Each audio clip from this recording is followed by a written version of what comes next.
உலகத்துல எவ்வளவு வேலை இருந்தோம், நீங்க ஏன் தேவனுடைய பணியை தெரிந்து கொண்டீங்க?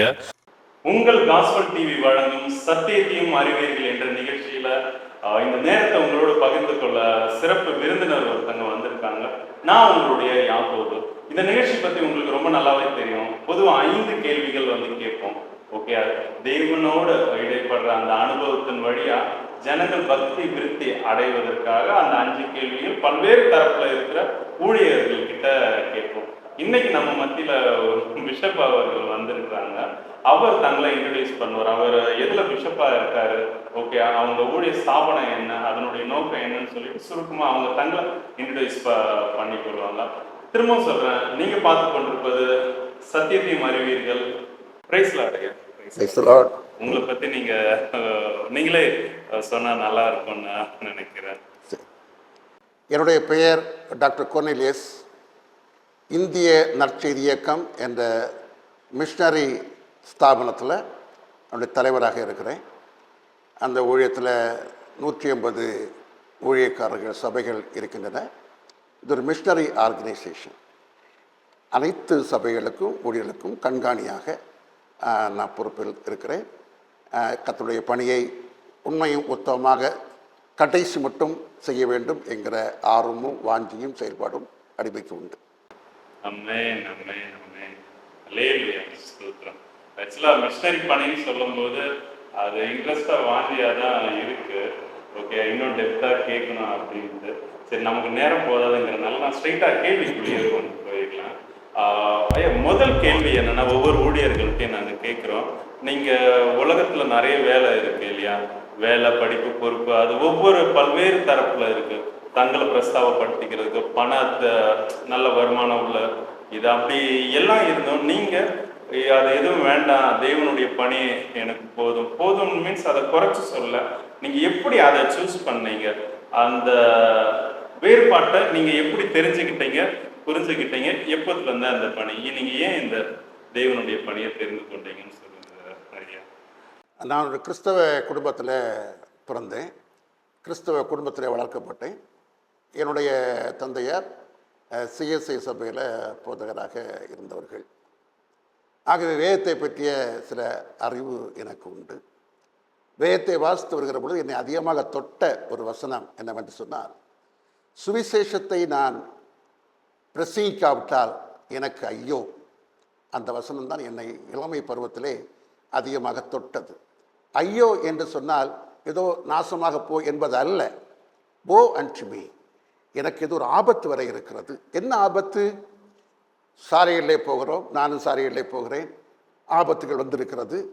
அந்த ஆபத்தை சொல்லவில்லை. இந்த ஆபத்துகளிலிருந்து நாம் மீண்டு வர முடியும்.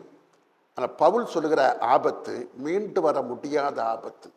அது என்னவென்று சொன்னால், நரகத்துக்கு சென்று விடுவது, அழிவை அடைவது. சுவிசேஷத்தை அறிவிக்காவிட்டால் ஒரு கிறிஸ்தவன் அவனுக்கு பரலோகம் போவதற்கான வாய்ப்புகள் மிக மிக குறைவு. அதைத்தான் சொல்கிறார், தன்னையே வைத்து பேசுகிறார். சுவிசேஷத்தை நான் அறிவிக்காவிட்டால் எனக்கு ஐயோ. அந்த எனக்கு என்ற இடத்துல நான் என்னுடைய பெயரை போட்டு பார்த்து கொண்டேன். சுவிசேஷத்தை அறிவிக்காவிட்டால் இந்த கொர்னேலியஸுக்கு ஐயோ. ஆகவே இந்த ஊழியத்தை செய்ய வேண்டும் என்கிற எண்ணம் எனக்கு இளமை பருவத்திலே இருந்தது. எனக்கு நான் எம்ஏ, எம்எட், எம்ஹெச்எட் எல்லாம் முடித்த பிறகு அரசு வேலையும் கிடைத்தது. அரசு பள்ளியிலே பிஜி டீச்சராக நான் பணியாற்றினேன். அப்பொழுது இந்த வேலை, இந்த ஊழியத்தை நான் விடவே இல்லை. ஒரு பக்கம் ஊழியம், ஒரு பக்கம் ஆண்டோடைய பணி. ஓய்வு கிடைக்கிற நேரங்களெல்லாம், ஓய்வு நாட்கள், ஓய்வு நேரங்கள்லாம் ஆண்டோடைய பணியை செய்து மிஷனரி களங்களில் சென்று ஊழியர்களை தாங்கவும், அவளுக்கு தேவையான காரியங்களை செய்து கொடுக்கவும், ஸ்பான்சர்ஸ் கொடுக்கவும் இந்த ஊழியங்களை அவ்விதமாக ஆரம்பித்து நடத்தி கொண்டு வந்தேன். நான் ரிட்டையர் ஆகிற பொழுது இந்த ஊழியத்தின் மூலமாக 98 சபைகள் ஒரிசாவிலும் தமிழ்நாட்டிலுமாக ஆரம்பிக்கப்பட்டு விட்டது. என்னை இன்னும் அதிகமாக தொட்ட இன்னொரு வசனம் என்னவென்று சொன்னால், பரலோகத்திலே என் பிதாவை சுத்தத்தின்படி செய்கிறவனே பரலோகத்திலே பிரவேசிப்பான அல்லாமல் என்னை நோக்கி கர்த்தாவே கர்த்தாவே என்று சொல்லுகிறவன் அதிலே பிரவேசிப்பதில்லை. எல்லாரும் ரட்சிக்கப்பட வேண்டும், சத்தியத்தை அறிகின்ற அறிவை அடைய வேண்டும் என்பது தேவனுடைய பிரதானமான சித்தம். அந்த சித்தம் நிறைவேற நான் என்னாலே செய்ய வேண்டியதை, செய்யக்கூடியதை செய்ய வேண்டும் என்கிற ஆழமான ஒரு அறிவுறுத்தல், ஒரு அழுத்தம் என்னுடைய உள்ளத்திலே கிடைத்தது, ஆவியிலே கிடைத்தது. ஆகவே தான் இந்த பணியை நான் எடுத்துக்கொண்டேன். அதற்காக அநேக நண்பர்கள், விசுவாசிகள் என்னோடு இணைந்து கொண்டார்கள். ஆரம்பத்திலே 2 மிஷனரை கொண்டு ஒரிசாவிலே இந்த ஊழியத்தை ஆரம்பித்தோம். அதற்கு முன்னதாக தன்னார்வ பணியாளர்களை கொண்டு தமிழ்நாட்டிலும், வடக்கன்குளம் ஏரியாவிலே தமிழ்நாட்டிலும் ஆரம்பித்தோம். 6 சபைகள் கட்டப்பட்டன மற்றும் வீட்டு சபைகளும் உண்டு. 2000 எனக்கு ஒரு அழைப்பு வந்தது ஒரிசாவுக்கு வரும்படி. அங்கே சென்று பார்த்த பொழுது அவர்களுக்கு உதவி செய்ய வேண்டும், அங்கே ஊழியம் செய்ய வேண்டும் என்கிற எண்ணம் எனக்கு வந்தது. ஏனென்றால் அந்த மக்களுடைய நிலைமையை பார்த்த பொழுது என்னுடைய கண்களுக்கு முன்பாக வந்த ஒரு வசனம் என்னவென்று சொன்னால், பசியாக இருந்தேன், எனக்கு போஜனம் கொடுத்தீர்கள். தாகமாக இருந்தேன், என் தாகத்தை தீர்த்தீர்கள். வஸ்திரம் இல்லாமல் இருந்தேன், எனக்கு வஸ்திரத்தை கொடுத்தீர்கள். அந்நியனாக இருந்தேன், என்னை சேர்த்து கொண்டீர்கள். இந்த வசனம் என் கண்களுக்கு முன்பாக இருந்த காரணத்தினால் என்னை அறியாமலேயே உங்களை தாங்குவேன், வேண்டிய உதவிகளை செய்வேன் என்று வாக்கு கொடுத்து விட்டு வந்தேன். அதன் பிறகுதான் இந்த ஊழியத்தை சபைகளிலும், நண்பர்களிடத்திலும், குடும்பத்தார் மத்தியிலும் எடுத்து சொல்லி ஊழியர்களுக்கு வேண்டிய அந்த உதவிகளை பெற்று அவர்களுக்கு கொடுத்தேன். இதுமாக இந்த ஊழியம் இன்றைக்கு 150 ஊழியக்காரர்கள் இருக்கிறார்கள், சபைகள் இருக்கின்றன. அவர்களுக்கு ஆண்டவருடைய சுவிசேஷத்தை அறிவித்துக் கொண்டே வருகிறேன். இப்போ அடுத்த கேள்விக்கு நேராக நம்ம போகலாம். இப்போ அடுத்த கேள்வி என்னன்னா, நமக்கு ரட்சிப்புனா என்ன, ஞானஸ்தானம்னா என்ன? இப்போ ஏன்னா ரட்சிக்கப்பட்டவங்கள சபையில வந்து அனுதினம் சேர்த்துக்கிறாரு ஆண்டவர், வசனம் சொல்லுது. நம்ம நிறைய ஊழியர்கள் வந்து ஒவ்வொரு விசுவாசிகள் ஆத்மாக்கிட்ட வந்து புதுசா பார்க்கும்போது கேட்கறது உண்டு, இது வழக்கமாவே நீங்க ரட்சிக்கப்பட்டீங்களா அப்படின்ட்டு. ஆனா வசனத்தோட வச்சு பார்க்கும்போது அது என்னன்னு வந்து சரியான ஒரு புரிதல் நிறைய பேருக்கு இல்லாம இருக்குனால, ரட்சிப்புனா என்ன, ஞானஸ்தானம்னா என்ன, அது எப்படி எடுக்கணும் எல்லாம் நீங்க விருப்பப்பட்ட சொல்லலாம். ரட்சிப்பு பொதுவாக சில கிறிஸ்தவர்கள் நான் ரட்சிக்கப்பட்டேன், ரட்சிக்கப்பட்டு விட்டேன் என்று சொல்லி ஒரு குறிப்பிட்ட நாளை சொல்லி, இந்த நாளில் கர்த்தர் என்னை ரட்சித்தார், நான் ரட்சிக்கப்பட்டேன் என்று சொல்வார்கள். ஆனால் என்னை பொறுத்த மட்டும் அது ரட்சிப்பினுடைய முதல் படி, மனம் திரும்புதல். அந்த மனம் திரும்புதலைத்தான் ரட்சிக்கப்பட்டேன் என்று சொல்லுகிறார்கள். ரட்சிப்பு என்று சொல்லுவது அது முடிவுரிந்தம் நிலைநிற்க வேண்டும். முடிவுரிந்தம் நிலைநிற்பவனே அவன் ரட்சிக்கப்படுவான். ஆகவே ரட்சிப்பு என்று சொல்லுகிற பொழுது அதில் சில படிகள் இருக்கிறது. முதலாவது மனம் திரும்புதல், ரட்சிப்பினுடைய முதல் பகுதி. ரட்சிப்பின் வாழ்க்கை, ரட்சிப்பின் வாழ்க்கையினுடைய முதல் படி மனம் திரும்புதல். அதைத்தான் அநேக ரட்சிக்கப்பட்டேன்னு சொல்கிறார்கள். அடுத்து அவர்கள் ஞானஸ்தானம் எடுக்க வேண்டும். ஒருவன் ஜலத்தினாலும் ஆவினாலும் பிறவாவிட்டால் தேவனுடைய ராஜ்யத்துக்குள் பிரவேசிக்க மாட்டான். ஜலத்தினாலும் நாம் பிறக்க வேண்டும், ஆவினாலும் பிறக்க வேண்டும். அதாவது ஜலத்தினாலும் ஆவினாலும் அபிஷேகம், ஞானஸ்நானம், இது மிக முக்கியம். அடுத்து கனி கொடுக்கும் ஞானஸ்நானம் எடுத்திருக்கிறோம், ஜலத்தில் எடுத்திருக்கிறோம், ஆவியில் எடுத்திருக்கிறோம். கனி எங்கே? கனி வேண்டும் அல்லவா? ஆகவே தான் ஆண்டவர் சொல்கிறார், கனி கொடாத மரமெல்லாம் வெட்டுண்டு அக்கிலே போடப்படும்.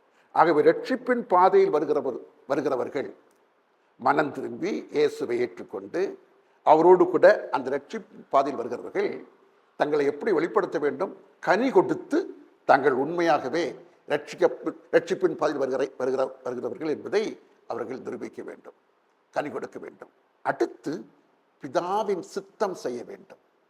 பிதாவின் சித்தம் செய்கிறவனே பரலோகத்திலே பிரவேசிப்பான அல்லாமல் என்னை நோக்கி கர்த்தாவே கர்த்தாவே என்று சொல்லுகிறவன் அதிலே பிரவேசிப்பதில்லை. ஆகவே ரட்சிப்பின் பாதையில் வருகிறவர்கள் கடைசியாக பிதாவின் சித்தத்தை செய்கிறவர்களாக இருக்க வேண்டும்.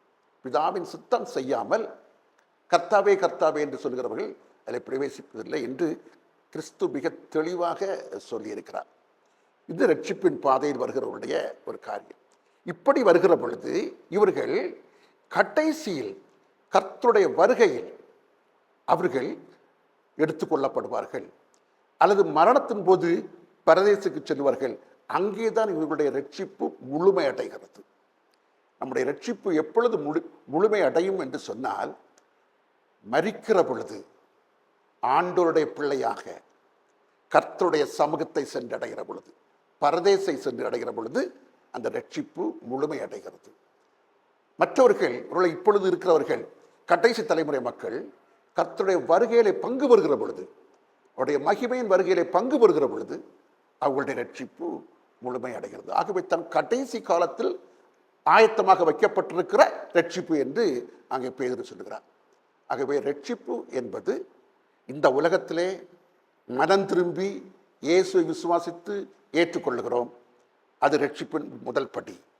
தொடர்ந்து ஆவின் கனிகளை கொடுத்து, ஞானஸ்தானம் எடுத்து ஆவின் கனிகளை கொடுத்து பிதாவின் சித்தம் செய்ய வேண்டும். பிதாவின் சித்தம் ஏற்கனவே சொன்னேன், எல்லாரும் ரட்சிக்கப்பட வேண்டும் என்பதே தேவனுடைய சித்தம். நீங்கள் பரிசுத்தம் உள்ளவர்களாக இருக்க வேண்டும் என்பதே தேவனுடைய சித்தம்.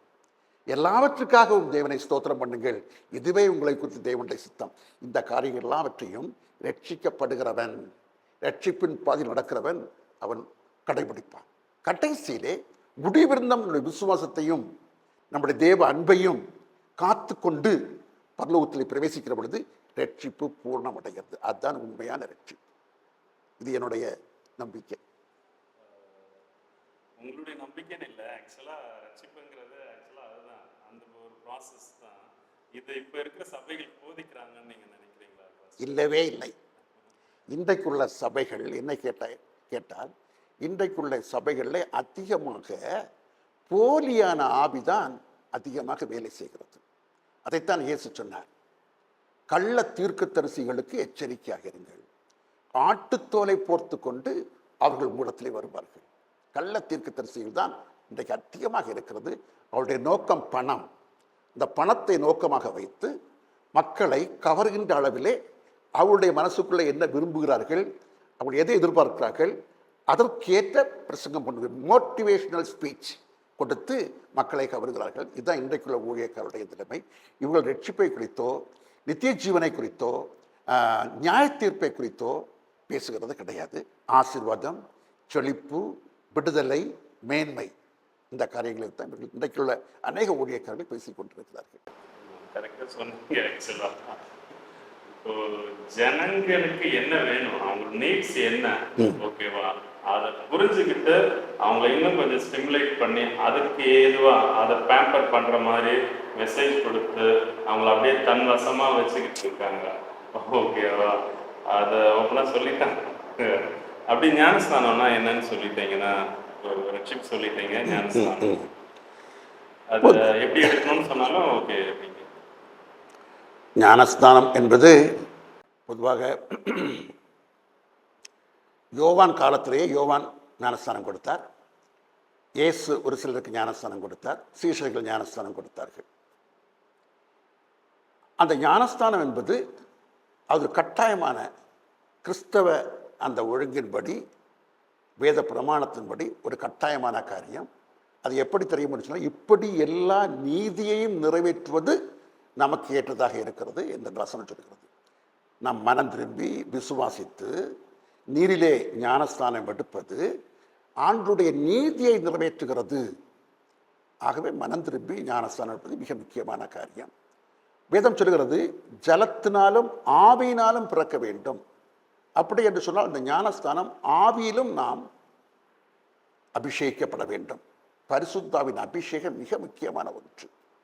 திருமுழுக்கு, நீரிலே முழுக்கு என்பதை விட பரிசுத்த ஆவிக்குள் முழுக்கு, அனாயின்மெண்ட், அபிஷேகம் மிக மிக முக்கியமான ஒரு காரியமாக இருக்கிறது. இதை குறித்து ஆண்டவர் நமக்கு ஒரு திட்டவட்டமான ஒரு வார்த்தையை கொடுத்திருக்கிறார். அது என்ன வார்த்தைன்னு சொன்னால், ஒரு பொருளாதார உலகை நீங்கள் உங்களுடைய பிள்ளைகளுக்கு நல்ல இவைகளை கொடுக்க அறிந்திருக்கிறீர்கள். அப்பத்தை கேட்டால் கல்லை கொடுப்பானா? மீனை கேட்டால் பாம்பை கொடுப்பானா? முட்டையை கேட்டால் தேளை கொடுப்பானா? பொருளாதார நீங்கள் உங்களுடைய பிள்ளைகளுக்கு நல்ல ஈவுகளை கொடுக்க அறிந்திருக்கிற பொழுது, பரலோகத்திருக்கிற என் பிதா தம்மை நோக்கி கூப்பிடுவர்களுக்கு, கேட்பவர்களுக்கு பரிசுத்த ஆவியை கொடுப்பது அதிக நிச்சயம் அல்லவா? ஒரு உண்மையான கிறிஸ்தவன் இந்த வார்த்தை பிடித்து அந்த பரிசுத்த ஆவிக்காக வேண்டி ஜெபிக்கும், தினமும் ஜெபிக்க வேண்டும். என்னுடைய அனுபவம் அதுதான். தினமும், அணு தினமும், அணு நிமிஷமும், அணு நொடியும் நாம் பரிசுத்த ஆவியோடு இணைந்திருக்க வேண்டும். அதுதான் அபிஷேகம். பரிசுத்த அபிஷேகம் என்பது ஏதோ கையடித்து துள்ளி ஏதாவது பேசிக்கொண்டு வெளியே போய் இஷ்டம் போல வாடுகிறது அல்ல. அப்படிதான் இன்றைக்கு நடந்து கொண்டிருக்கிறது. பரிசுத்தாவின் அபிஷேகம் என்பது கிறிஸ்துவோடு இசைந்து வாழ்தல். கர்த்தரோடு இசைந்து இருக்கிறவன் அவரோடு கூட ஒரே ஆவியாக இருக்கிறான். இன்றைக்கு கிறிஸ்தவர்கள் இப்படி இருக்கிறார்களா என்று நாம் கேட்டு பார்க்க வேண்டும். யாரையும் குறை சொல்ல நான் வரவில்லை. கர்த்தரோடு இசைந்திருக்கிறவன் அவரோடு கூட ஒரே ஆவியாக இருப்பான். இந்த அனுபவம் நமக்கு வேண்டும். ஆகவே ஞானஸ்தானத்தினுடைய உச்சக்கட்டம் அதுதான். பரிசுத்த ஆவிக்குள் நாம் வாழ்ந்து அவரோடு இசைந்து ஒரே ஆவியாக இருப்பது. கர்த்தரோடு இசைந்திருக்கிறவன் அவரோடு கூட ஒரே ஆவியாக இருக்கிறான். அவரை சாத்தான் ஏமாற்றவே முடியாது. ஞானஸ்தானத்துங்கிறது நம்ம அந்த கண்ணீர் சடங்குலேயே மைண்ட் ஃபோக்கஸ்டாக வச்சுருக்காங்க. சபையும் இப்போ ஜனங்களை தன் வசமாக அப்படியே அழுத்தி வச்சுக்கிறதுக்கு வேண்டி அது ஒரு அந்த நிகழ்வு அழகாக சொன்னாங்க. மெயினாக அந்த ரட்சிப்புலேயே எல்லாத்தையும் சொல்லிட்டாங்க இல்லையா? எப்படி தண்ணி ஞானஸ்தானமாக இருக்கும், ஜலத்துலேயும் ஆவியிலையும் பிறக்கணும், அதுக்கடுத்து வேறுபாடான வாழ்வு எப்படி அவருடைய சித்தத்தை செய்கிறதுக்கு பகுத்தறிஞ்சு அதை செய்கிறது பரிசுத்தமாக இருக்கணும். ஓகே, அதுக்கப்புறம் மரணம் நித்தியம் வரைக்கும் அது முடியும் போது தான், இன்னும் சொன்னால் இந்த நியாய தீர்ப்பில் நமக்கு என்னங்கிறது முடியும் போது தான், ஜட்ஜ்மெண்ட் டேயில் முடியும் போது தான் ரட்சிப்பே பூர்ணமாக. ஓகே, அதுக்கு முன்னாடி சொல்லவே முடியாது. ஓகேவா? நீங்கள் உங்ககிட்ட ஊழியர்கள் கேட்டால் நீங்கள் எப்படி கேட்டீங்க, நீங்கள் கேளுங்க அவங்கள்ட்ட, நீங்கள் ரட்சிக்கப்பட்டீங்களா பாஸ்டர் அப்படின்ட்டு ஏன் கேட்குறீங்க, நீங்கள் ரட்சிப்புனா என்னன்னு சொல்லி கொடுங்கன்னு நீங்கள் கேளுங்க. கேட்குறது மீன்ஸ் ரூடா அவங்களுக்கு எதிராக அப்படி இல்லை. கேட்டால் நீங்கள் ரீசன் என்னன்னு கேளுங்க. ஓகேவா? எனக்கு போதிச்சவங்க இப்படிதான் போதிச்சாங்க. ரட்சிப்புனா அது ஒவ்வொரு ஸ்டெப்பு. இப்போ டாக்டராக படிக்க வைக்கிறோம் ஒரு பிள்ளைன்னா எல்கேஜி, அதுக்கடுத்து பிரைமரி ஸ்கூல், அதுக்கடுத்து தான் ஹையர் செகண்டரி, அதுக்கு அடுத்து தான் எம்பிபிஎஸ் வரும். எம்பிபிஎஸ் படித்தாலும் அதுக்கடுத்து ஸ்பெஷாலிட்டி கண்ணுக்கு டாக்டரா இல்லை தொண்டைக்கா அது தனியாக போகணும் இல்லையா?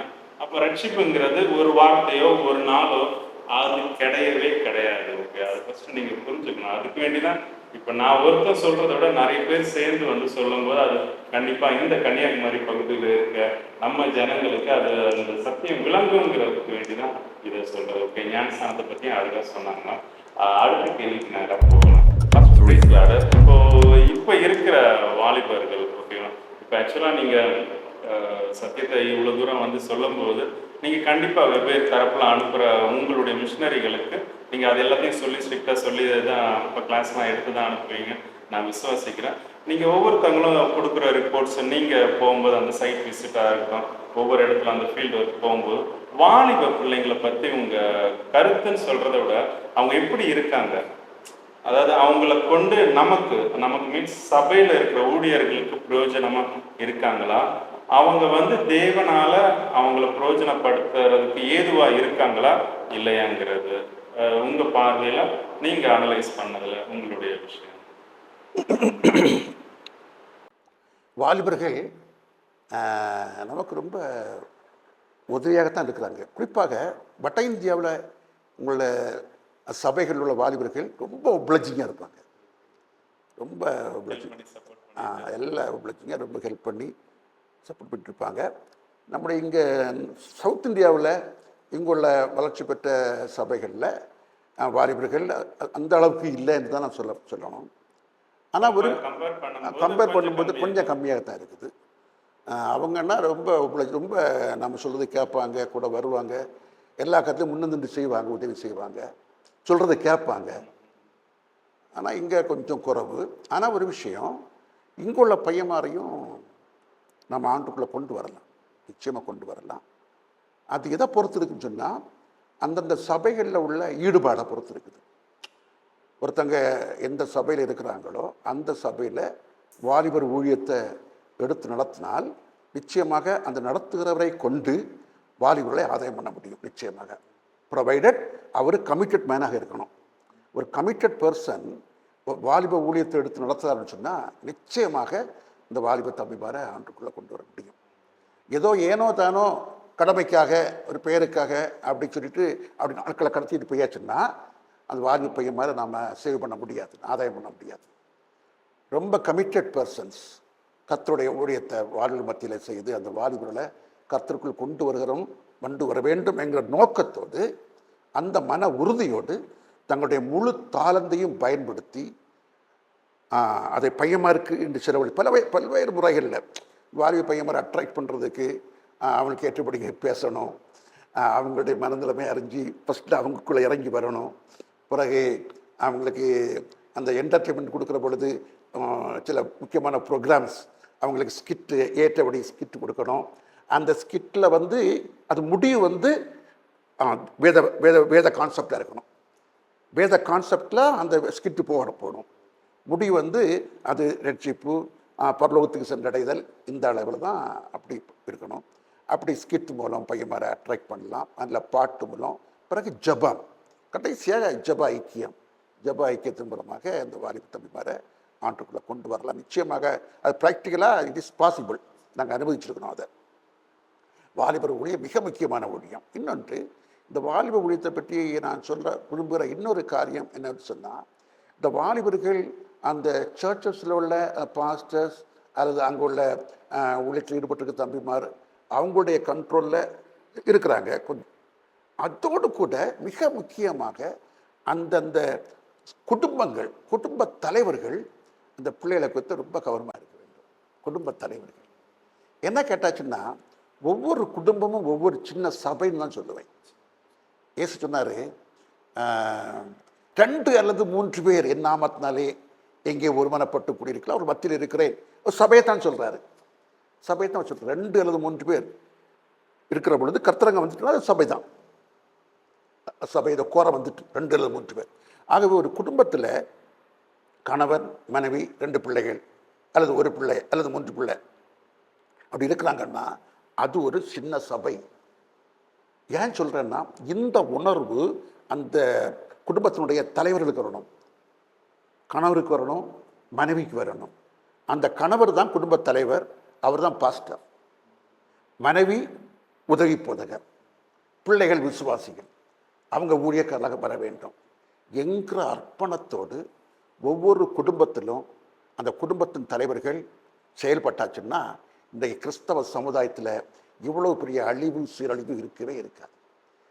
ஆரம்ப காலத்திலேயே கணவனும் மனைவியும் அந்த குழந்தை பெற்று அடுக்கிற அந்த ஆரம்ப காலத்திலேயே இந்த ஒரு தீர்மானத்தோடு பிள்ளைகளை சரியான முறையில் கட்டுக்கோப்போடு வளர்த்தார். அந்த குடும்பம் என்பது ஒரு சபை, சின்ன ஒரு யூனிட் ஆஃப் சர்ச் எங்கள் உணர்வோடு செயல்பட்டால் நிச்சயமாக பிள்ளைகள் தவறாக போகிறதுக்கு வாய்ப்பே கிடையாது. அநேக கிறிஸ்தவ குடும்பங்களில் மொபைலுக்கு அடிமை, லேப்டாப்புக்கு அடிமை. இந்த லேப்டாப் அண்ட் மொபைல் தான் அந்த பிள்ளைகளை அன்றைக்கி ஆளுகை செய்யுது. இதன் மூலமாக கெட்டு போகிற அநேக குடும்பங்கள், அநேக பிள்ளைகள் இருக்கிறாங்க. இவர்கள் எல்லாம் மீண்டு வர வேண்டும் என்று சொன்னால் அந்தந்த குடும்பத்தின் தலைவர்கள் குடும்பத்தை சரியான முறையில் கர்த்தருக்குள் வழிநடத்தியாச்சுன்னா இன்றைக்கி சபைகள் வளரும், தேசம் சந்திக்கப்பட்டிருக்கும். ஹல்லேலூயா. பாஸ்டர் ஆக்சுவலாக ஒரு ரியாலிட்டி லைஃப்குள்ளேயே கொண்டு போனாங்க வாலிப பிள்ளைங்களை பற்றி. இப்போ வாலிப பிள்ளைங்களை நம்ம ஆண்டவருக்குள்ள வழி நடத்துறது ஆக்சுவலாக பாசிபிள் தான். எப்படி நான் ஃபஸ்ட்டு அதனுடைய அடிஸ்தலம் அந்த ரட்சிப்புக்குள்ளேயே தான் வருது. இப்போ நீங்கள் கிறிஸ்துவை ஏற்றுக்கொண்டு கனி கொடுக்குற ஜீவியம் கொடுத்தா உங்களை பார்த்து வளர பிள்ளைங்க ஓகே, வீடே அது ஒரு சபதம். ஓகே, பார்த்து வளர பிள்ளைங்க கண்டிப்பாக கனி கொடுப்பாங்க.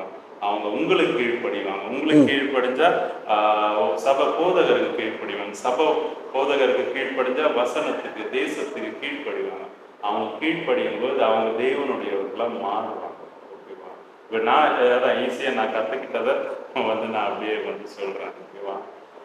அதே மாதிரி அந்த வாலிபர் ஊழியம் வாலிப பிள்ளைங்க மத்தியில் அந்த மினிஸ்ட்ரி, யூத் மினிஸ்ட்ரி நடத்துறது டெடிகேட்டட் பர்சன் தான் நடத்தணும். ஓகே, அந்த இதோட பிள்ளைங்களுக்கு ஏற்ற மாதிரி இது சொன்னாங்க இல்லையா? அவங்க முன்னாடி போய் சில்ட்ரன்ஸ் மினிஸ்ட்ரி பார்த்தா பேஸ்லாம் எக்ஸ்பிரஸ் பண்ணும்போது அந்த குட்டி பிள்ளைங்க கவனம் ஈர்க்கும். ஓகே, அது ஆக்சுவலாக பேபி கிளாஸ்ல இருந்து எப்படி கிளாஸ் எடுக்கிறதுனா அவங்கள கவனிக்க வைக்கிறது 3 விஷயம். Okay, colour, shape, movement. Okay, colours, shape, movements, இது வச்சு தான் பிள்ளைங்களை வந்து கவனிக்க வைப்பாங்க. இதே தான் வந்து அப்படியே போயிட்டே இருக்கும். இப்போ மீடியா நீங்க பாக்குறீங்கன்னா வந்து அந்த கலருக்கு கான்ட்ராஸ்டா ஓகே சிமிலரா அப்படிலாம் தான் உங்களை பார்க்க வைக்கணும்னா இதெல்லாம் வந்து செய்ய வேண்டியதா இருக்கு. ஓகேவா? இப்போ அதே மாதிரி வாலிப பிள்ளைங்கள்ட்ட பேசணும்னா அவங்களுக்கு புரியுற லாங்குவேஜ்ல அவங்களுக்கு புரிஞ்ச விஷயங்கள் வழியாக யூதனுக்கு யூதனாகவும் கிரேக்கனுக்கு கிரேக்கனாகவும் ஓகே விருத்த சேதனம் உள்ளவனுக்கு விருத்த சேதனம் உள்ளவனாகவும் இல்லாதவனுக்கு இல்லாதனாகவும் நீங்க வந்து ஆக்சுவலா இருக்கணும். ஏன் இந்த இடத்துல இதை இவ்வளோ டீப்பா சொல்றேன்னா எனக்கு என்ன அழைச்ச அழைப்புல ஓகேவா இப்போ நீங்க ஐயா சொன்ன மாதிரி டெடிக்கேட்டட் பர்சன் என்ன கேட்டா இன்னும் ஒரு படி மேல போய் உங்களுக்கு வாலிப பிள்ளைகளை நடத்தக்கூடிய அழைப்பு இருந்தா நீங்க பண்ணினீங்கன்னா அது பிள்ளைங்க உங்ககிட்ட திரும்புவாங்க. உங்ககிட்ட உங்களை ஏத்துக்கிட்டாதான் உங்களுக்குள்ள இருக்கிற கிறிஸ்து இயேசுவையே ஏத்துக்க முடியும் இல்லையா? அப்ப நீங்க யாரு? உங்க அழைப்பை தெரிஞ்சு போங்க. இது நீங்க ரட்சிப்பின் அனுபவம், அதாவது சுவிசேஷம் சொல்லுவீங்க இல்லையா? இப்போ சின்ன வயசுல காலேஜ் ஸ்கூல்ல கிளாஸ் எடுக்கிறது அதெல்லாம் வந்து உங்களுக்குள்ள இருக்கிற பாரத்துல இது பண்றது அதை விட்டுறோம். நான் மினிஸ்ட்ரி ஓகேவா யூத் மினிஸ்ட்ரின்னு நீங்க போகும்போது பிள்ளைங்களை தனியா பெரிய பிள்ளைங்களை நடத்தும்போது ரொம்ப கேர்ஃபுல்லா இருங்க. உங்களை அப்படியே புதக்குழி மாதிரி வந்து உள்ள இழுத்துட்டு போயிடும் பிசாசு. ஓகேவா? ரொம்ப கேர்ஃபுல்லா இருங்க. இந்த டைம் ஒரு ஆலோசனையா சொல்றேன். ஓகே, மாஸ்டர் சொல்லும்போது அந்த விஷயம்லாம் சொல்லும்போது எனக்கு ஒரு ஞாபகம் வருது. இப்போ நம்ம இந்த காஸ்பல் டிவியில் 6:30 இருந்து 7 மணி வரைக்கும் உமக்காகத்தானே ஒரு ப்ரோக்ராம் இருக்கு. ஓகேவா? அதில் ஷார்ட் ஃபிலிம், பாட்டு, மியூசிக் இந்த மாதிரி நிறைய காரியங்கள் உங்களுக்கு வாலிப பிள்ளைங்களை உங்களுக்கு இருக்கிற திறமையை நீங்கள் ஒரு வீடியோவாக எடுத்து அனுப்புனீங்கன்னா நாங்கள் அதை சேனலில் போடுறோம். இந்த ஷார்ட் ஃபிலிம்னு சொன்ன உடனே தான் எனக்கு ஞாபகம் வருதுங்க. அங்கே அப்படி உங்ககிட்ட ஆளுங்க இருக்காங்க அப்படின்னா நீங்கள் இந்த கன்னியாகுமரி மாவட்டத்தில் இருக்கிறீங்கன்னா நீங்கள் கூப்பிடுங்க, ஃப்ரீயாகவே நானே வந்து பண்ணித்தரேன். நீங்கள் நடிக்க ரெடியாக இருந்தீங்கன்னா ஓகே ஓகே நான் வரேன். தீம் வசனம் எல்லாமே வந்து இருக்கு. ஓகேவா? அதனால இப்போ யூத் மினிஸ்ட்ரின்னு சொல்லும்போது டக்குன்னு இந்த இடத்துல ஞாபகம் வந்தது, பதிவு பண்றேன். நம்ம அடுத்த கேள்வி, ஆண்டவர் உங்களுக்கு செஞ்ச நன்மைகளை பிரதானமா நீங்க நினைக்கிற ஒரு நன்மை சொன்னா அது நமக்கு யூஸ்ஃபுல்லா இருக்கும். நான் சொல்றத நம்புறது ரொம்ப கஷ்டம். அவ்வளோ பெரிய அற்புதங்களை கர்த்தர் எனக்கு செய்திருக்கிறாரு. பொதுவே ஹார்ட் அட்டாக் வந்து நிறைய நான் கேள்விப்பட்டிருக்கிறேன். ஃபஸ்ட்லேயே நிறைய பேர் ஃபஸ்ட் அட்டாக்லேயே நிறைய யங்ஸ்டர்ஸ் போயிருக்கிறாங்க ஃபஸ்ட்டுவே. பட் எனக்கு 4 ஹார்ட் அட்டாக் வந்துருக்குது. 3 ஹார்ட் அட்டாக் வந்தவரும் அகெயின் ஐ சர்வைவ். 4வது ஹார்ட் அட்டாக் வருகிற பொழுது எனக்கு அந்த ஜன்னின்னு சொல்லுவாங்க இல்லை, அது வந்துட்டு ஃபிட்ஸ் வந்துட்டு அந்த ஸ்டெண்டிங் வைக்கிற பொழுது தான் அந்த ஜன்னி வந்துட்டு ஸ்டெண்டிங் வைக்கிற பொழுது எனக்கு சொன்னால் வேறு வழி இல்லாமல் பெயின் இருக்கிற பொழுதே அதை வச்சுட்டாங்க. பெயின் இருக்கிற பொழுது வைக்கக்கூடாது, பெயினை சாஃப்ட்வேர் பண்ணிட்டு தான் ஸ்டெண்டிங் வைக்கணும். ஆனால் என்னதோ அப்படி மாட்டிக்கிட்டு டாக்டருக்கு தெரியுமோ தெரியாதோ, ஏன்னா எனக்கு பெயின் இருந்தது. ஏதோ ஒரு சூழ்நிலையில் அந்த பெயின் இருக்கும் பொழுதே அது வச்சுட்டாங்க. வச்சு ஜன்னி வந்துடுச்சு. அப்போ டாக்டர் சொல்லுங்க ஹோப்பு இல்லாமல் ஆயிடுச்சு. அவங்க பேசுகிறது எனக்கு கேட்குது. அப்போ நான் மனசுக்குள்ளே ஜெபம் பண்ணுறேன், ஆண்டவரே உமக்கு சுத்தமானா என்ன பெய்யும், அதில் விட்டால் சந்தோஷமாக எடுத்துக்கொள்ளணும். இதே சந்தோஷமாக எடுத்துக்கொள்ளணும். நான் சந்தோஷமாக ஒப்பு கொடுக்குறேன், எடுத்துக்கொள்ளணும். என் மனைவியை பார்த்துக்கிடுங்க, என் ஊழியத்தையும் பார்த்துக்கிடுங்க. இந்த தான் சொன்னான், என் மனைவியை கவனிச்சுக்கிடுங்க, ஊழியத்தையும் கவனிச்சுக்கிடுங்க. அப்படி ஒரு மைண்டில் ஒரு ப்ரேயர் பண்ணவும் டக்குன்னு அந்த ஃபிட்ஸு குறைஞ்சது, நார்மலுக்கு வந்துட்டேன். அப்போ டாக்டர்ஸ் பேசுகிறது எனக்கு கேட்குது. Right, now he has become okay, taking to the room அப்படியே டாக்டர் சொல்கிறாரு. அப்படியே அந்த ரூமுக்கு வந்துட்டேன். அப்போ அந்த சமயத்தில் வச்சது 5வது ஸ்டென்ட்டு, 4 ஹார்ட் அட்டாக்கு. அந்த 4வது ஹார்ட் அட்டாக்லேயும் ஒரு ஸ்டென்ட் வச்சுருக்காங்க. மொத்தம் உள்ளுக்கு 5 ஸ்டென்ட் இருக்குது. எகெயின் ஒரு வருஷத்தில் மறுபடியும் எனக்கு பெயின் வருது. அப்போ பெயின் வருகிற பொழுது சரி நம்ம மெட்ராஸில் போய் பார்த்துருவோம், மெட்ராஸில் போய் பார்ப்போம் என்ன சொல்கிறாங்கன்னு பார்ப்போம்னு சொல்லிக்கிட்டு நான் மெட்ராஸுக்கு போகிறேன். போகிற வழியில் சேலத்தில் 2 இடத்துல ஆண்டுடைய செய்தியை கொடுக்க வேண்டியிருந்தது, ஒரு சனி ஞாயிறும். அந்த செய்தியை கொடுத்துட்டு தான் நிறைய அப்படி மெட்ராஸுக்கு போகிறோம். எனக்கு பையனும் என் ஒய்ஃபும் கூட உண்டு. அங்கே டாக்டர்ஸ் குரூப் ஆஃப் டாக்டர்ஸ் தான் பார்ப்பாங்க, ஒரு டாக்டர் இல்லை. ட்ரிப்ளாம் சொல்லுவாங்க, மெட்ராஸ் மெடிக்கல் மிஷன் ட்ரிப்ளாம். அங்கே ஒரு group of doctors, 4-5 doctors, 7-8 doctors இருந்தாங்க. அவர் மெயின் டாக்டர் வந்து பார்த்துக்கிட்டு அவர் சொல்கிறாரு, அவர் அப்படிங்க பார்த்துட்டு அவர் ரொம்ப ஆச்சரியப்படுறாரு. சொல்கிறாரு, சார் உங்களுடைய காரியம் கொஞ்சம் வித்தியாசமாக இருக்குது. ஸ்டெனோசிஸ் ரொம்ப அக்ரெசிவாக இருக்குது, அதாவது பிளாக் ஆகிறது, பிளாக் ஃபார்மேஷன் ரொம்ப ஸ்பீடாக இருக்குது. இன்னும் உங்களுக்கு 5 பிளாக் இருக்குதுன்னு சொன்னார். ஒரு வருஷத்துக்கு முன்னால் பிளாக்கை கிளியர் பண்ணி 5வது ஸ்டெண்டிங் வச்சுருக்குது. ஒரு வருஷத்துக்குள்ளே எகெயின் 5 பிளாக்கு ஃபார்ம் ஆயிடுச்சு. அதனால் இனி உங்களுக்கு ஸ்டெண்டிங் வைக்கக்கூடாது, ஓப்பன் ஹார்ட் சர்ஜரி தான் பண்ணணும், பைபாஸ் தான் பண்ணணும் அப்படி சொன்னார். அப்படி சொல்கிறது ஒரு நவம்பர் மாதம் சொல்கிறாரு. சொல்லிவிட்டு எல்லாம் டெஸ்ட் பண்ணிவிட்டு சுகர் இருக்கான்லாம் பார்த்துக்கிட்டு டேட்டை ஃபிக்ஸ் பண்ணிட்டாங்க. நீங்கள் போயிட்டு கிறிஸ்மஸ் முடிஞ்சு அடுத்த வாரம் வந்துடுங்க, ஏதாவது உங்களுக்கு ரொம்ப கஷ்டமாக இருந்ததுன்னா ஒரு மாத்திரையை கொடுத்து இதையும் போட்டுட்டு உடனே அங்கே வந்துடுங்க அப்படி அட்வைஸ் பண்ணி விட்டார். அந்த டைமில் எனக்கு கூட ஊழியத்துக்கு போகிறதுக்கு சில அழைப்புகள் வந்தது. அப்பொழுது எனக்கு மனசுக்குள்ள ஊழியத்துக்கு போகவா, ஹாஸ்பிட்டலில் போய் படுக்கவா என்கிற ஒரு கேள்வி. அப்போ எனக்கு மனசுக்குள்ளே படுது, நானே உன் பரிகாரியாகி கர்த்தர், வியாதியை உன்னை விட்டு விலக்குவேன். அப்போ எனக்கு நம்பிக்கை என்னன்னு சொன்னால், ரைட், டாக்டர்ஸ் இருக்கிறாங்க, புண்ணியர்களுக்கு மருத்துவர் தேவைன்னு பைபிள் சொல்லுது. இருப்பினும் எனக்கு நம்பிக்கை என்னன்னு சொன்னால், கர்த்தருக்கு சுத்தம் இல்லாமல் ஒன்றும் நடக்காது. கர்த்தர் சுகம் தரணும்னு சுத்தம் கொண்டால்தான் டாக்டர்ஸ் மூலம் எடுக்கிற முயற்சியும் வாய்க்கும். கர்த்தர் முடியாதுன்னு சொன்னால் டாக்டர்ஸ் எடுக்கிற முயற்சியும் வாய்க்காது. அது எனக்கு ஆழமாக படித்த ஒரு நம்பிக்கை. ஸோ நான் என்ன பண்ணேன்னா, கர்த்தருடைய கருத்தில் என்னை ஒப்பு கொடுத்துட்டேன். சுகம் கொடுத்தா கர்த்தர் நீங்கள் கொடுங்க, நான் ஹாஸ்பிட்டலுக்கு போக மாட்டேன் அப்படி சொல்லிட்டு என் பாட்டுக்கு கொடுத்துட்டேன். அந்த குறிப்பிட்ட நாளில் இந்த ஹாஸ்பிட்டலுக்கு போகலை, அந்த பக்கமே போகலை, திரும்ப எகெயின் டெஸ்ட்டுக்கும் போகலை. இன்னைக்கு 25 2025. நான் ஃபஸ்ட்டில் போனது 2020, 5 வருஷம் ஆயாச்சு. அந்த பக்கமே போகலை, டெஸ்ட்டுக்கே போகலை. ஓகே அப்படி போயிட்டே இருக்கிறேன். ஆனால் எனக்கு தெரியும் உள்ளுக்கு பிளாக் இருக்குது, உள்ளுக்கு பிளாக் இருக்குது. இதில் கர்த்தர் ஒவ்வொரு நாளும் என்னை காப்பாற்றிக்கிட்டே வராரு. நான் பயப்படவே இல்லை, மிகுந்த மகிழ்ச்சியாக சந்தோஷமாக ஆண்டுடைய பணியை செய்துட்டு இருக்கிறேன். இது ஒரு பெரிய ஒரு கத்தரிச்சது, ஒரு பெரிய கிருபை. அதான் சொல்லும் போது அதான் எதை சாட்சியா சொல்றீங்கன்னு நான் வந்து யோசிச்சுக்கிட்டே இருக்கேன். இப்போ புரிஞ்சது, கடைசியா சொன்னதுதான் சாட்சி. ஹாஸ்பிட்டல் அதுக்கப்புறம் போகாம நீங்க என்ன சொல்றது, அந்த விசுவாசத்துல, ஆண்டவருடைய பலத்துல, தேவ ஆவியானவருடைய பலத்துல அவர்லாம் இந்த வார்த்தை சொன்னாங்க இல்லையா, பரிகாரியா, அதை பிடிச்சுக்கிட்டு 5 வருஷம் ஆகுது. ஓகே, இதுதான் என்ன சொல்றது சாட்சி. ஓகேவா, நீங்களும் இந்த பேட்டர்ன் ஃபாலோ பண்ணுங்கன்னு வந்து நான் உங்களுக்கு ஆலோசனையா சொல்ல முடியாது. நீங்க எதை எப்படி விசுவாசிக்கிறீங்க, உங்களுக்கு கேட்கிற சத்தத்துல வந்து கேட்கும்.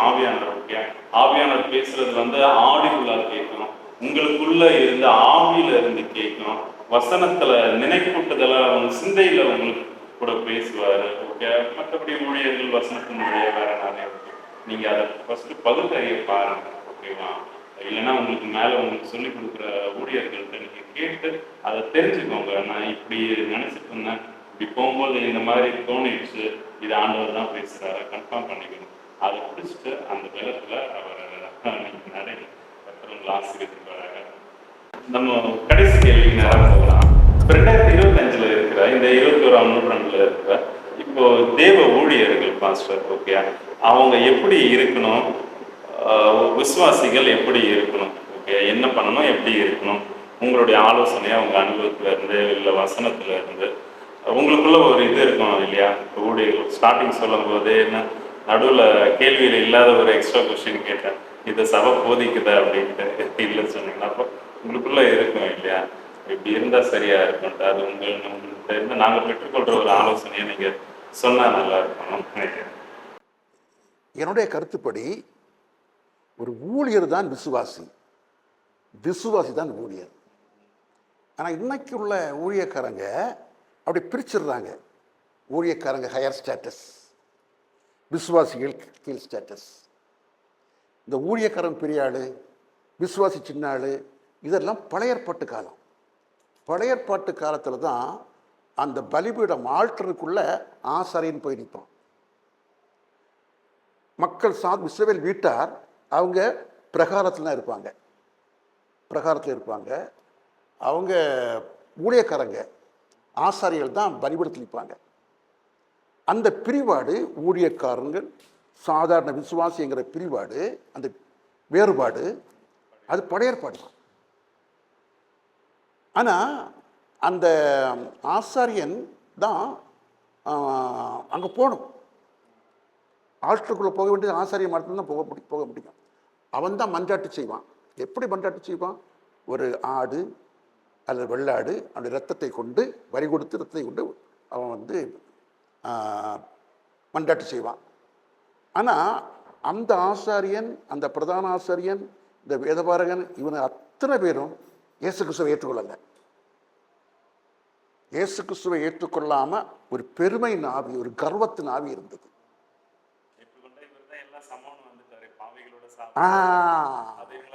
ஏற்றுக்கொள்ள முடியல. அந்த கர்வம் இருந்தது அவங்களுக்குள்ள. நான் தான் ஊழியக்காரன், அவங்களுக்கு சாதாரணமாக. இயேசு கிறிஸ்து சிலுவையில மரித்த அந்த நேரத்தில் அந்த வேறுபாடு மாறிற்று. வேறுபாடு மாறிற்று. தேவாலயத்தின் திரைச்சீலை மேலிருந்து கீழே ரெண்டா பிரிஞ்சிச்சு. காரணம் என்ன? இனிமேல்பட்டு ஊழியக்காரன் விசுவாசிங்கிற வேறுபாடு கிடையாது. வசனம் என்ன சொல்லுது? தமது இரத்தத்தினாலே நம்முடைய பாவங்களற நம்மை கழுவி சுத்திகரித்து பிதாவாகிய தேவனுக்கு முன்பாக நம்மை ராஜாக்களும் ஆசாரியர்களும் ஆக்கின அவருக்கு துதியும் கனமும் மகிமை உண்டாவதாக. அப்போ இயேசு கிறிஸ்துவின் ரத்தம் நமக்காக சிந்தப்பட்டு அந்த ரத்தத்தினால் நம்ம கழுவப்பட்ட பொழுது உடனே நம்ம யாரு? ஆசாரியன், ராஜா. இதுதான் கிறிஸ்தவன். ஸோ உண்மை கிறிஸ்தவன் அவன் தான் ஊழியக்காரன், அவன் தான் விசுவாசி. இங்கே அங்கே பழைய ஏற்பாட்டு கான்செப்டை கொண்டு வரக்கூடாது. என்னுடைய கருத்து பழைய ஏற்பாட்டு கான்செப்டை கொண்டு வரக்கூடாது. இன்னைக்கு இந்த சபைகள் கிறிஸ்தவம் வளராமல் இருக்க காரணம் என்னன்னா, அநேக ஊழியக்காரங்க ஃப்ரண்ட்லைன் சபையாக இருந்தாலும் சரி, அது அல்லாத பெண்டேகோஸ்து சபையாக இருந்தாலும் சரி, அது ஆர்சி சபைகளாக இருந்தாலும் சரி, இந்த பழைய ஏற்பாட்டு கான்செப்ட் தான் இன்னைக்கு இருக்குது. நான் தான் ஊழியக்காரன், நான் தான் ஆல்டருக்கு போவேன், நான் தான் புல்பீட்டுக்கு போவேன், இந்த நிலவை இருக்குது. ஆனால் ஒரு உண்மை விசுவாசி என்கிறவன் கர்த்தருக்கு முன்பாக கழுவப்பட்டவன், அவன் ராஜரீக ஆசாரிய கூட்டம். இதுதான் எனக்கு விசுவாசம். ஆமா, நீங்க அவருடைய புண்ணியங்களை அறிவிக்கும்படி தெரிந்து கொள்ளப்பட்ட ராஜரீக ஆசாரிய கூட்டமாக இருக்கிறீர்கள். ஆண்டுடைய அந்த காலத்திலிருந்து நம்ம ஆச்சரியமான உழைத்துக்கு வரவழைத்துடைய புண்ணியங்களை அறிவிக்கும்படிக்கு தெரிந்து கொள்ளப்பட்ட பரிசுத்தவங்களாகவும் தேவ ஜனமாகவும் ராஜரீக ஆசாரிய கூட்டமாகவும் இருக்கிறீர்கள், பரிசுத்த ஜாதியாகவும் இருக்கிறீர்கள். இதுதான் விசுவாசி, இதுதான் ஊழியக்காரன். ஸோ இந்த கருத்தை இந்த சபையில் சரியாக பிரசங்கிக்கணும். சபையை சரியாக பிரசங்கிக்க வேண்டும். சபையில் ஒரு பாஸ்டர் இருக்காது, ரைட், ஓகே, அவருக்கு வேலை அந்த டு ஷெப்பர்டைஸ் த சர்ச், அந்த சபையை மேய்க்கிற வேலை அந்த ஊழியக்காரனுக்கு. அந்த அவருக்கு தேவையான காரியங்கள்லாம் போகணும். ஆனால் சபையில் இருக்கிற அந்த விசுவாசிகள் அவங்களும் ஊழியக்காரங்க தான். பிதாவாகிய தேவனுக்கு முன்பாக யார் யார் கிறிஸ்துவின் ரத்னால கழுவப்பட்டாங்களோ அவர்கள் பிதாவாகிய தேவனுக்கு முன்பாக ராஜாக்களும் ஆசாரியர்களும் என்று பைபிள் சொல்லுது. மனுஷனுக்கு தெரியாது, ஆனால் தேவனுக்கு முன்பாக அவங்க ராஜரீக ஆசாரிய கூட்டம். இந்த செய்தியை சபைகளில் சொல்லணும். சொல்லியாச்சுன்னா இந்த ஊழியக்காரன் மக்களை ஏமாற்ற முடியாது. ஊழியக்காரன் மக்களை ஏமாத்துறான்னா அந்த பழைய ஏற்பாட்டு கான்செப்டை கொண்டு வரான். நாங்கள் ஆசாரியர், நாங்கள் பாஸ்டர்ஸ், எங்களை விசுவாசி, நாங்கள் சொல்லி நீங்கள் கேட்கணும், தசமபாகம் கொடுக்கணும், அப்படி இப்படின்னு பழைய ஏற்பாட்டு கான்செப்டில் கொண்டே இன்னைக்கு ஊழியக்காரங்க வாழ்த்துட்டு இருக்கிறாங்க. அங்கே இருக்கிற பிரதான ஆசிரியர் இப்போ நான் ஓப்பனாக சொன்னால் பெந்தேகோஸ்து சபையில் இருக்காங்க.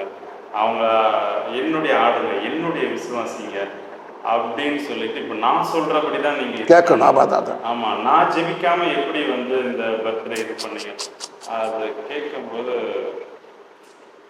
இது பெந்தேகோல் இருந்த ஜனங்க நீங்க சொன்ன மாதிரி இப்போ ஒரு விசுவாசி 10 வருஷம் ஆச்சுன்னா அது கண்டிப்பா ஊழியம் வெளியே போய் செய்யற அளவுக்கு வளர்த்து இருக்கணும். அப்படி வளர்த்துற அவங்களுக்கு கூட இந்த இதெல்லாம் பெருமை இந்த மாதிரி இதெல்லாம் இருக்க மாட்டேங்குது. இவங்க ஒண்ணுமே பண்ணாம விசுவாசிய வந்து நம்ம அப்படியே கீழே வளர விடாம தட்டி வச்சுட்டு இவங்களுக்குள்ள அந்த ஒரு இது நான் இல்லாம எப்படி ஜெபம் நடத்துறீங்க, வேற ஏதோ பாஸ்டர் உங்க வீட்டுக்கு வந்தாரு அது எப்படி இது பண்ணலாம், சபையில இருந்து சபிக்கிறது ரொம்ப மோசம். இது காரணம் என்னன்னா விசுவாசிகள் பைபிளை படிக்காம இயேசுவை நம்பாம பாஸ்டரை நம்புறது. அதான் விஷயம். ஆடுகளின் பெரிய மேய்ப்பன் கிறிஸ்து. இவங்க கிறிஸ்து சொல்றதை கேட்காம இந்த பாஸ்டர் சொல்றதை கேட்கும் பொழுது பாஸ்டருக்கு அடிமையாயிடுறாங்க, வச்சிடுறாங்க. அதான் விஷயம். இயேசு கிறிஸ்துவை நம்முடைய மேய்ப்பனாக கொண்டு அவர் சொல்றதை கேட்கணும். எப்படி? பைபிளை படிக்கணும். சரியாக பைபிளை படிச்சாச்சுன்னா இயேசு என்ன சொல்றாரு நமக்கு தெரியும், புரியும். பரிசுத்தம் எப்படி பேசுறாரு நமக்கு தெரியும். ஸோ மனுஷன் நம்மளை ஏமாற்ற முடியாது, ஒரு பாஸ்டர் நம்மளை ஏமாற்ற முடியாது. இன்னைக்கு நிறைய பாஸ்டர்ஸ் மக்களை ஏமாற்றி தான் இருக்கிறாங்க. அதுதான் சாட்சி கெட்டு போகுது. நீ பார்க்குறதில்ல ஃபேஸ்புக்கில் எவ்வளோ சாட்சி கெட்டு போகுது சில ஊழியக்காரன் மூலமாக. ஸோ ஊழியக்காரன் விசுவாசி ரெண்டு பேரும் ஒரே ஆடு தான், ரெண்டு பேருக்கும் ஒரே வேலை தான் இருக்குது. என்ன வேலை? இப்போ நான் விளக்கி முடிச்சிருந்தேன். இப்போ ஒரு சர்ச்சில் ஒரு பாஸ்டர் அவர் சபைகளுக்கு வேண்டிய செய்தியை கொடுக்குறாரு, மக்களுக்காக ஜெபம் பண்ணுறாரு, எல்லா தேவைகளையும் செய்கிறாரு. ரைட்டு, அது தேவை. ஆனால் இந்த சபை மக்களும் அவங்களும் ஊழியக்காரங்க. அவங்க எங்கே ஊழியக்காரங்க? அவங்க வேலை பார்க்குற இடத்துல அந்த இடத்துல அவங்க ஊழியக்காரங்க என்கிற உணர்வு அவங்களுக்கு உண்டாக்கணும். ஒரு சபையில் ஒரு 100 விசுவாசிகள் இருக்காங்க. இந்த 100 விசுவாசிகளில் ஒரு 50 பேருக்கு வேலை இருக்கும். 50 பேர் அதை பிஸ்னஸ் பண்ணுவாங்க அல்லது வேறு தொழில் பண்ணுவாங்க. அவங்க பிஸ்னஸ் பண்ணுறாங்களோ தொழில் பண்ணுறாங்களோ அல்லது வேலை பார்க்குறாங்களோ அந்த இடத்துல இவங்க ராஜரீக ஆசாரிய கூட்டம், அங்கே ஒரு ஊழியக்காரங்கிற உணர்வை இந்த பாஸ்டர் ஏற்படுத்தி கொடுக்கணும். சோல் வின்னிங், ஆத்ம ஆதாயத்தில் பழக்கணும். தங்களுடைய சபை மக்களை ஆத்ம ஆதாயத்தில் பழக்க வேண்டும். இவங்க வேலை பார்க்குற இடத்துல ஆத்ம ஆதாயம் பண்ணணும். இதுதான் நாங்கள் ஒரிசாவில் பண்ணிட்டு இருக்கிறோம். வட இந்தியாவில் நம்ம ஊழியக்காரங்க தான் அந்த சபையின் மக்களையே ஊழியக்காரங்க உருவாக்கி விட்டுருவாங்க. சபையின் மக்களே ஊழியக்காரங்க. இந்த சபையின் மக்களும் ராஜரீக ஆசிரிய கூட்டம் ஆண்டவருக்கு முன்பாக. பிறகு ஊழியக்காரங்களுக்குள்ள ஒரு ஊழியக்காரங்க எப்படின்னு கேட்டீங்க, எல்லாத்தையும் சொல்கிறேன். இப்போ இருக்கிற ஊழியக்காரங்க எப்படி இருக்க வேண்டும்? ஃபர்ஸ்ட்ல ஊழியக்காரன் கிறிஸ்துவை பின்பற்றணும். இன்னைக்கு அது கிறிஸ்துவ பின்பற்றலையே, அதான் பிரச்சனை. இன்னைக்கு கிறிஸ்தவம் வளராமல் போக காரணம் என்னன்னா ஊழியக்காரன் கிறிஸ்துவ பின்பற்றல. ஆண்டு சொல்றார், ஒருவன் என்னை பின்பற்றி வர விரும்பினால் அவன் தன்னைத்தான் வெறுக்கணும். வெறுப்பே கிடையாதுங்க, தான் தான் பெரிய ஆளு. தன்னைத்தான் வெறுத்து தன் சிலுவை எடுத்துக்கொண்டு, தன் சிலுவைன்னா கிறிஸ்துவுக்காக ஊழியம் செய்கிற பொழுது அவனுக்கு வருகின்ற பாடுகள், கர்த்தருக்காக சாட்சியாக வாடுகிற பொழுது அவனுக்கு என்று வருகின்ற பாடுகள் சிலுவை. Cross means not the wood of the cross, மரச்சிலுவை அல்ல. ஸோ சிலுவைங்கிறது கர்த்தருடைய ஊழியத்தின் மித்த வருகின்ற பாடுகளை பொறுமையோடு சகித்து அதை ஏற்றுக்கொண்டு அனுதினமும் அவரை பின்பற்ற வேண்டும். எப்படி? அவருடைய வசனத்தின்படி நடக்க வேண்டும். இதை ஊழியக்காரன் செய்யணும். ஊழியக்காரங்க இதை செய்யச்சுன்னா நிச்சயமாக சபை வளரும். இன்னைக்கு நிறைய ஊழியக்காரங்க என்ன பண்ணுறாங்க? காணிக்கையை வச்சு ரியல் எஸ்டேட் பண்ணுறாங்க, தங்களுடைய ஆடம்பரத்தை பெருக்கிட்டு இருக்கிறாங்க. இது இருக்கு நீங்க சொல்றது சில சந்தோஷம் தான். இந்த நிகழ்ச்சி ஊழியர்கள் இந்த சத்தியத்தை நடக்கிற விஷயத்தை ஃபேக்டை குறிப்பா வசனத்தை ஓப்பனா ஜனங்களுக்கு கொண்டு போகணுங்கிற இந்த நோக்கத்தில் தான் அழகா பாஸ்டர் சொன்னாங்க இல்லையா? ஒரு ஊழியக்காரன் எப்படி இருக்கணும், ஒரு ஊழியக்காரர் எப்படி இருக்கணும்னா அவன் கிறிஸ்துவ பின்பற்றணும். ஓகேவா? தன்னை தான் வெறுத்து தனக்கு நியமிக்கப்பட்ட சிலுவையை எடுத்து கொண்டு போகணும். ஓகேவா? ரொம்ப முக்கியமான விஷயம் சொன்னது என்னன்னா, இங்க விசுவாசிங்க மெய்ப்பன் இந்த பாகுபாடே கிடையாது. எல்லாருமே புதிய பாடல முழு நேரம் ஊழியத்துக்கு அழைக்கப்பட்டவங்க தான். அதாவது லேவி கோத்திரம் தான். அது ஆரோன் வம்சமா இல்ல மற்ற வம்சமான்னு தெரிந்து கொள்ள வேண்டியதுதான் அவசியம். எல்லாரும் புதிய ஏற்பாட்டில் லேவி கோத்திரம் தான். ஏன்னா அவருடைய புண்ணியங்களை அறிவிக்கும்படி தெரிந்து கொள்ளப்பட்ட ராஜரீகமான ஆசாரிய கூட்டம். ஓகேவா? அவர் தனக்குன்னு வேறு பிரிக்கும் போது அப்படிதான். ஓகே, தன்னுடைய ஜனம் அவருக்காக. ஓகேவா? எல்லாமே அவருக்கு வேண்டி உண்டாக்குனாங்க. நீங்க அவருடைய, ஓகேவா, அவருக்கு பிடிச்சதை இதான் செய்யணும். ஒரு சபையில இருக்கும்போது நல்லா, இப்ப இது என்னுடைய ஆலோசனையாவே நீங்க எடுத்துக்கோங்க. நான் கட்டுற எனக்குள்ள அனுபவத்துல சொல்றேன். என்னன்னா, ஒரு 5 வருஷத்துக்கு மேல நீங்க ஒரு சபையில இருந்து ஒரு நிலையில இருக்கீங்களா, வளரலைன்னா அந்த மெய்ப்பெண் உங்களுக்கு உண்டான மெய்ப்பெண் கிடையாது. மெய்ப்பெண் மீன்ஸ் பாஸ்டர் சொல்றேன், கிடையவே கிடையாது. ஓகேவா? ஒண்ணு நீங்க உதாசனம் பண்ணி நீங்க பைபிள் படிக்காத, அப்படிப்பட்டாலும் இந்த மெசேஜ் விட்டுக்கு இப்போ இந்த ப்ரோக்ராம் பார்த்துட்டு இருக்க மாட்டீங்க. ஓகேவா? சரியா? 5 வருஷம் இருந்து நீங்க ஸ்பிரிச்சுவல் லைஃப்ல நீங்க வளரல. ஓகே, ஒண்ணு ரட்சிப்புக்குள்ள அடுத்த ஸ்டெப் ஞானஸ்தானம் அபிஷேகத்துக்குள்ள நடக்கலைன்னா அது உங்களுடைய போதல் இல்லை. இல்ல அபிஷேகம் பெற்றுக்கொண்டீங்க, உங்களுக்கு கணிப்பு கொடுக்க முடியல, பரிசுத்த வாழ்க்கைக்குள்ள போகல, வேறுபாடான வாழ்க்கை வாழ தெரியல, தெய்வனுடைய சித்தத்தை பகுத்தறி முடியல, அது அடுத்த ஸ்டெப். ஓகே, அதுக்கு போகலைன்னா, அதுக்கு உங்களை நடத்தலைன்னா, ஓகேவா, அது உங்களுக்கு எந்த ஊழியர் கிடையாது.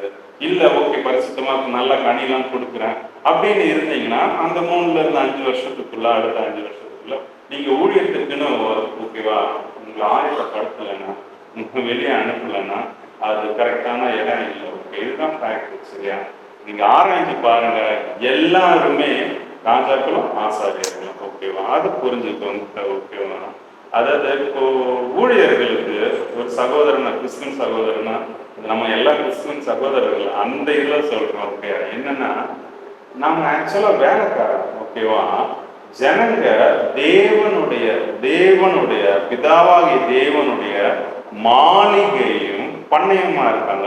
அவங்களுக்கு பணிவிட செய்யதான் முழு நேரமா தம்முடைய ஆவியே கொடுத்திருக்காரு. ஓகே, அவங்களுடைய கால்களை கழுவி சுத்திகரிச்ச அவங்கள தேவனுடைய வேலைக்கு, அதாவது பரிசுத்த ஆவியானவரோட ஒப்புரவாக்கி விடுறதுதான் நம்ம வேலை. அதில் ஃபோக்கஸ் இருந்தாலே போதும். ஓகே, கட்டுறவங்களை ஆசீர்வதிப்பாங்க. ஓகே, இப்போ நம்ம 5 கேள்விக்கு உண்டான பதில் ரொம்ப அழகா ஐயா வயசுல மூத்ததுனால ஐயான்னு சொல்றேன். சரியா? அழகா சொன்னாங்க. இப்போ கடைசி அவருடைய அந்த வெர்டிக் வேர்டு என்னன்னு சொல்லிட்டு சொல்ல போறேன். Seek the kingdom of God. Seek the kingdom of God. முதலாவது தேவனுடைய ராஜ்யத்தை தேடுங்கள். தேவனுடைய ராஜ்யத்தை தேடுங்கள், அப்பொழுது இவையெல்லாம் கூட கொடுக்கப்படும். அப்படி இது கொஸ்டினா இல்ல, பரலோக ராஜ்யம்னா ஃபர்ஸ்ட் என்னன்னு ஒரு சின்ன ஒரு டீட்டெயில் கொடுத்துட்டா நல்லா இருக்கும். ஏன்னா இங்க இருந்து யோசிக்கிறாங்க, ஐயோ அபிஷேகம் பண்ணப்பட்டவங்க மெய்ப்பர் கரெக்டா இருந்தா இப்ப யாரும் என்கிட்ட வரமாட்டாங்க. போனோ இல்லை, இப்போ எனக்கு ஆன்லைன் இந்த மாதிரி மீடியாக்கள் இருக்கு, இப்போ வீட்டுல சபை மாதிரி இருக்கு, அவங்க கேட்குறாங்க ஆல்ரெடி அபிஷேகம் பண்ணப்பட்ட இப்போ பரலோக ராஜ்யம் இங்க எப்படி இருக்கு அப்படிங்கிற கொஸ்டின் இருக்கு. அப்படியா, இயேசுப்பா நம்ம கிட்ட முன்னாடி நிப்பாரா, பேசுவாரா, அவர் சொல்லுவார், அவர் சத்தம் கேட்குமான்னு.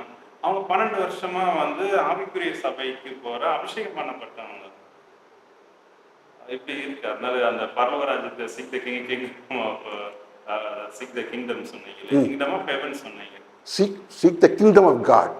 தேவனுடைய ராஜ்யத்தை தேடுங்க. Seek the kingdom of God. அது என்ன எப்படின்னு சொல்லிட்டு கொஞ்சம் தேவனுடைய ராஜ்யம் அல்லது பரலோக ராஜ்யம்.